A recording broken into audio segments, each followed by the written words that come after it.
You may have seen a story going around the news about this film called Goncharov. Goncharov, the greatest movie never made. That simply isn't true. There are much better movies that have never been made, but Goncharov may be the most interesting one. First and foremost, it's a joke. There is no movie called Goncharov. There was a meme. There was somebody posted a picture of a shoe, one of these knockoff shoes, maybe from a second, third world country, and it said Goncharov, a film by Martin Scorsese, and it was likely a misspelling of Gomorrah, which came out in 2008. And so somebody commented at the bottom, I'll actually put it on the screen. What do you mean you've never seen Goncharov before? And so the joke started. It started on Tumblr. You may remember my interview with Monia Ali, exiled fan, friend of the show, and our resident Tumblr expert. She knows everything there is to know about Tumblr. She's got so many stories. I definitely suggest you go back through her interviews and find some of the best ones. But she told me about this. She told me about this movie that the fans had kind of made a pitch deck for. A pitch deck is when you want to get a movie made, you put all these things into a folder and give them to financiers, producers, the studios, agents, etc., etc.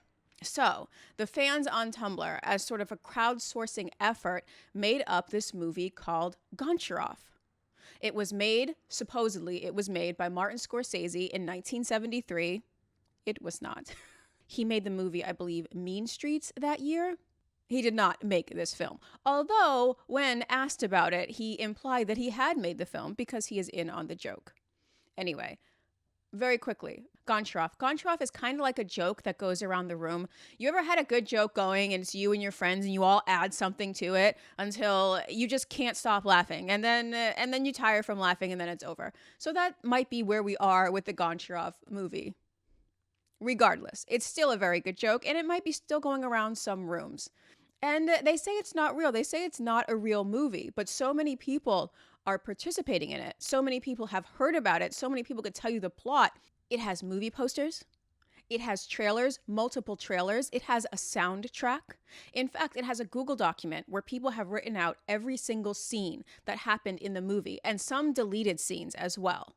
Basically, the plot is this an escaped Russian gangster. He leaves. I'm not kidding. This is in the Google Doc. After the fall of the Soviet Union, this Russian gangster, Goncharov, leaves the Soviet Union and moves to Naples. Never mind that the Soviet Union didn't fall until 1991. The movie's not real. Why should the history be real? Regardless, he leaves Russia. He leaves the Iron Curtain. Maybe they're predicting the fall of the Soviet Union. Like, come on. People got time to do a lot of things, but not read history. Anyway, so after the fall of the Soviet Union, also 18 years before the fall of the Soviet Union, this former Russian gangster, Goncharov, leaves and goes to Naples with his wife and his brother-in-law. He takes up a new life in Naples as part of the mob. He takes a gay lover, played by Harvey Keitel. Fantastic. The cast in this film is absolutely fantastic. It stars De Niro. We got Harvey Keitel, Sybil Shepherd, Sophia Loren. Sophia Loren is absolutely gorgeous. Can we even just talk about this? Italian bombshell. Of course she's in there. We have an appearance from Eartha Kitt. Eartha Kitt. Gene Hackman. Did I mention Gene Hackman is in this? I will watch anything with Gene Hackman. The actor, which is in this fake movie Goncharov, who... Here's the dead giveaway.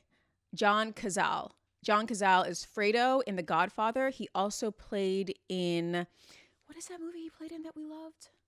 What is that movie he played in that we absolutely... Dog Day Afternoon. Dog Day Afternoon. If you didn't see Dog Day Afternoon, John Cazale plays this tragic character. I don't want to ruin it for you, but it's definitely worth it to watch. This cast of characters is absolutely second to none. It would be great if we could get them all together for a movie, but alas, the time has passed, especially with John Cazale. He passed on very young. He was only ever in a handful of films, and every time he was in those films, he just stole the show, absolutely stole the show.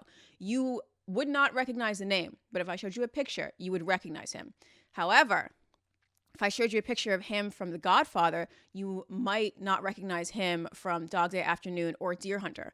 That's just how much of an actor he is, like a real actor, a character actor. He embodied the role that he played, especially in Goncharov. He really stole the show in Goncharov. Now, you have got to give the Tumblr community credit for their creativity, just positive creativity. First off, whenever anyone makes anything for this fake movie, they say that this is a joke. They don't try to actually deceive people. They may, be like, ha ha ha, a little bit of sarcasm, like, you haven't seen the movie Goncharov, but then they'll immediately say, this is a joke. This doesn't exist. Or they will say it in such a way that it implies that they think they're better than you, that they think they're embodying this film school post-grad type of person, that, this New York film school kind of person that has just seen everything and has their nose up in the air. And they're kind of mocking that person. And they say it in such a way that makes you understand that they are mocking that person. Now, unfortunately, for people who don't speak English as a first language, that mocking might not come across. But many people are very, very clear. They say, this is a joke, especially for the Criterion trailer. They say, this is a joke. Don't come after me. It's just a joke. So there's nothing malicious going on here. Someone in the Google Doc, they described it as collective gaslighting, and that kind of implies some sort of maliciousness. It's really not. Is it the 8th grade lunch table kind of collective gaslighting? Yes, in that it is in good fun. You would only do this to somebody you actually liked. You would never do this to a person you didn't like, because that's just cruel. So when I say this is positive creativity, this is just people having fun. I love to see it, because we see on the internet people are just absolutely miserable all the time, just stewing in their own misery. And when you see something like this, all these people, these strangers getting together to make jokes with each other and to laugh in their own homes, but still connected, I just think it's beautiful. It kind of warms my heart a little bit, like a hot toddy. It's just, so nice. Now, the plot itself, go through the Google Docs and read the plot itself. It's not the best movie never made. I'm sorry. There's just too many cooks in the kitchen for this plot. There's too much going on. There's obviously so many points of view that they all cancel each other out. And that's what too many cooks in the kitchen means. There's not one clear, coherent voice. If Martin Scorsese ever did try to make this movie, I hope one of his friends would try to talk him out of it.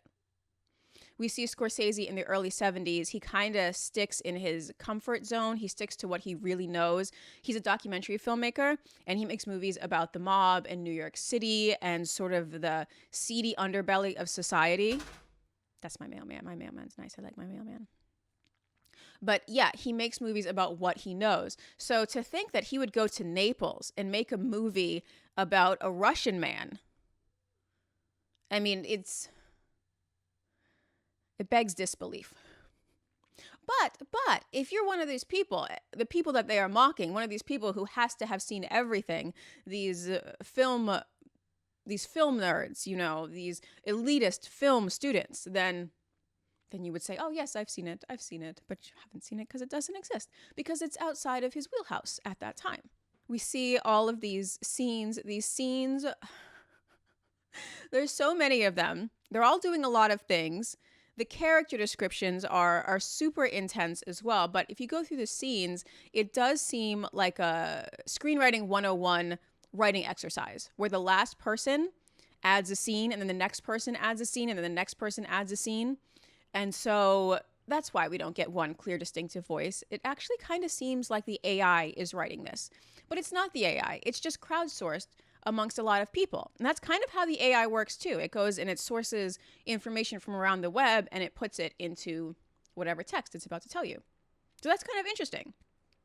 I always find it interesting when human behavior mimics the AI behavior, because AI behavior mimics human behavior.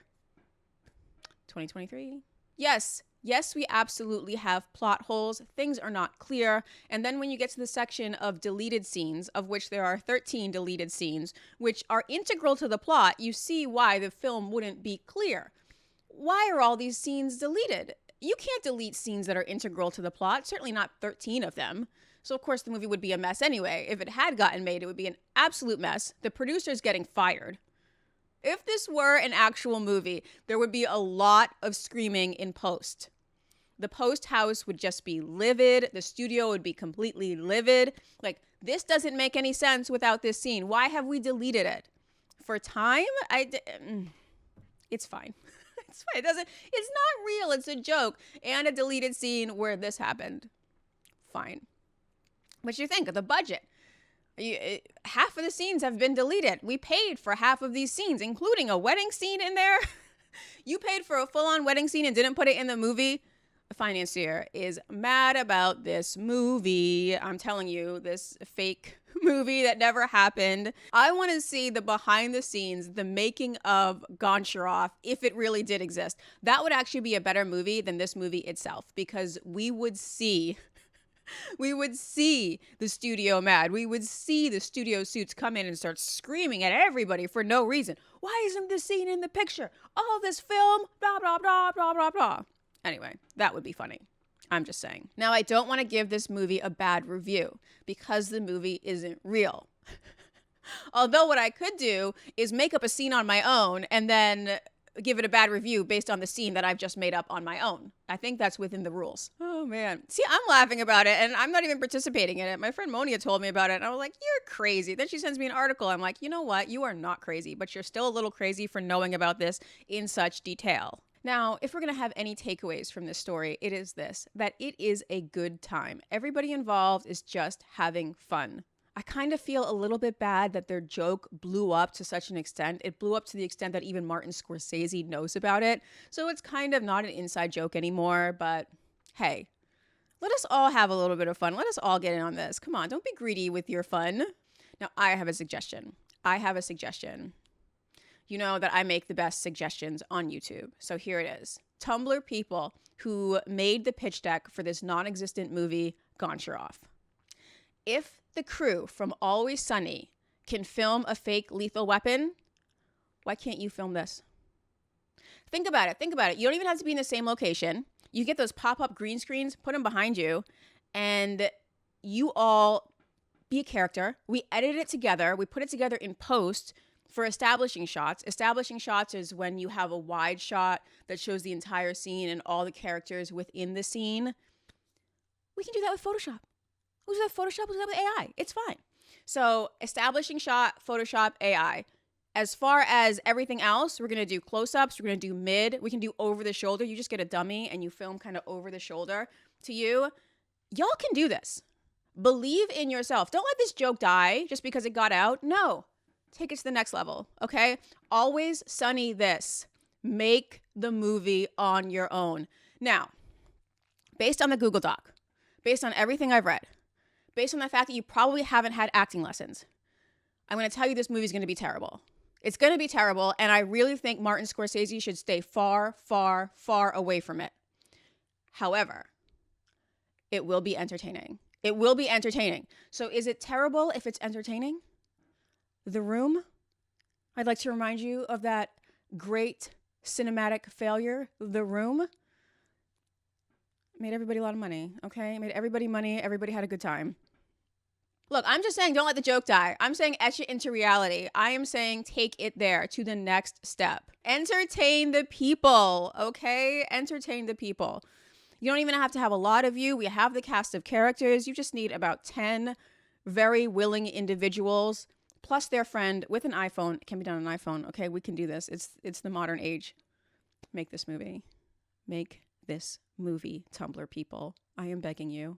And Hollywood, don't get any ideas. This is for Tumblr to do, not for you to do. I don't know. Hollywood's going to try to do this and just absolutely ruin it. No. Leave it to the amateurs. In this one instance, please leave it to the amateurs. Subscribe.